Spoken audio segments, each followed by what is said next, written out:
ಒಂದು ಕಡೆ ಜೈಲಿನಲ್ಲಿ ನಟ ದರ್ಶನ್ ಇದ್ದಾರೆ.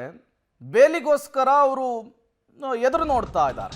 ಈ ಸಂದರ್ಭದಲ್ಲಿಯೇ ಪತ್ನಿ ವಿಜಯಲಕ್ಷ್ಮಿ ಟೆಂಪಲ್ ರನ್ ಅನ್ನು ಮುಂದುವರಿಸಿದ್ದಾರೆ.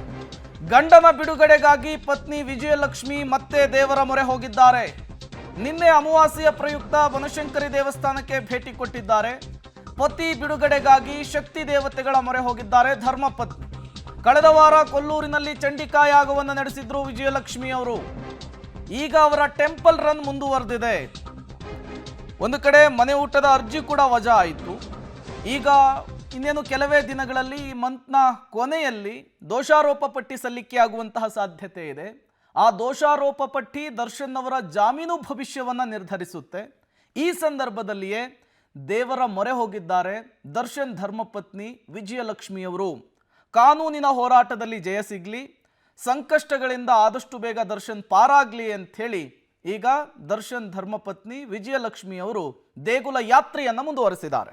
ಅಮಾವಾಸ್ಯೆಯ ಹಿನ್ನೆಲೆಯಲ್ಲಿ ದರ್ಶನ್ ಅವರ ಪತ್ನಿ ವಿಜಯಲಕ್ಷ್ಮಿ ಅವರು ಬನಶಂಕರಿ ದೇವಾಲಯಕ್ಕೆ ಭೇಟಿಯನ್ನು ಕೊಟ್ಟು ವಿಶೇಷವಾದಂಥ ಪೂಜೆಯನ್ನು ಮಾಡಿಸಿದ್ದಾರೆ.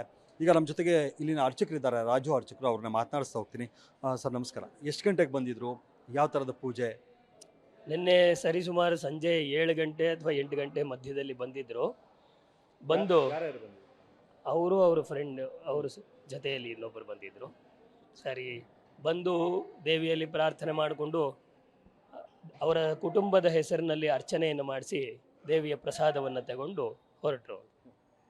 ಭೀಮನ ಅಮಾವಾಸ್ಯೆ ಅಂತಂದರೆ ಈಗ ಪತಿ ಕಾಲಿಗೆ ನಮಸ್ಕಾರ ಮಾಡುವಂಥದ್ದು, ಪೂಜೆ ಮಾಡುವಂಥದ್ದು ಇವೆಲ್ಲ ಮಾಡ್ತಾರೆ. ಅದ್ರ ಬಗ್ಗೆ ಏನಾದರೂ ಮಾತಾಡಿದ್ರ? ದರ್ಶನ್ ವಿಚಾರಕ್ಕೆ ಸಂಬಂಧಪಟ್ಟಂತೆ ಏನಾದರೂ ವಿಶೇಷ ಪೂಜೆ ಏನಾದರೂ ಆಯಿತಾ? ಇಲ್ಲ, ಹಾಗೆಲ್ಲ ಏನಿಲ್ಲ. ಬಂದು ದೇವಿಯಲ್ಲಿ ಪ್ರಾರ್ಥನೆ ಮಾಡಿಕೊಂಡ್ರು.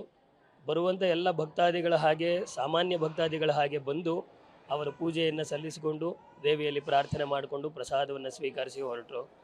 ಇನ್ನು ಭೀಮನ ಅಮಾವಾಸ್ಯೆ ವಿಶೇಷ ಹೇಳಬೇಕಂತಂದರೆ ಅದು ಪತಿಯ ಪೂಜೆಯನ್ನು ಮಾಡುವುದು ಅನ್ನೋದು ಒಂದು ವಿಶೇಷವಾದ್ದರಿಂದ ಅವರು ಹತ್ತಿರದಲ್ಲಿ ಇಲ್ಲದೇ ಇರೋದರಿಂದ ಅವರು ಮನೆಯಲ್ಲಿ ಪೂಜೆಯನ್ನು ಮುಗಿಸಿ ದೇವಿಗೆ ಅದನ್ನು ಸಮರ್ಪಣೆಯನ್ನು ಮಾಡಿ ಅವರು ಪ್ರಾರ್ಥನೆ ಮಾಡ್ಕೊಳ್ಳಿಕ್ಕೆ ಬಂದಿದ್ರು ಅಂತ ಅನಿಸುತ್ತೆ.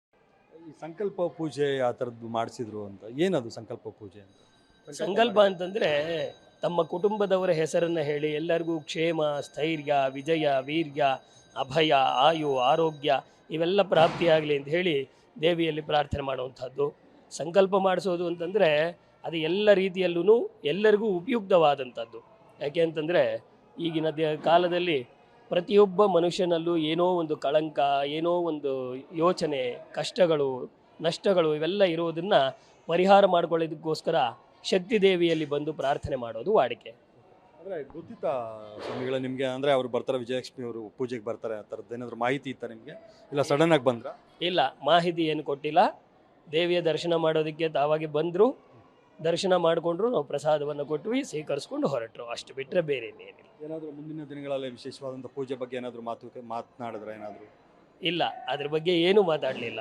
ದೇವಿ ದರ್ಶನವನ್ನು ಮಾಡಿ ಪ್ರಸಾದ ತಗೊಂಡ್ರು, ಅಷ್ಟು ವಿನಃ ಬೇರೆ ಏನೂ ಮಾತಾಡಲಿಲ್ಲ.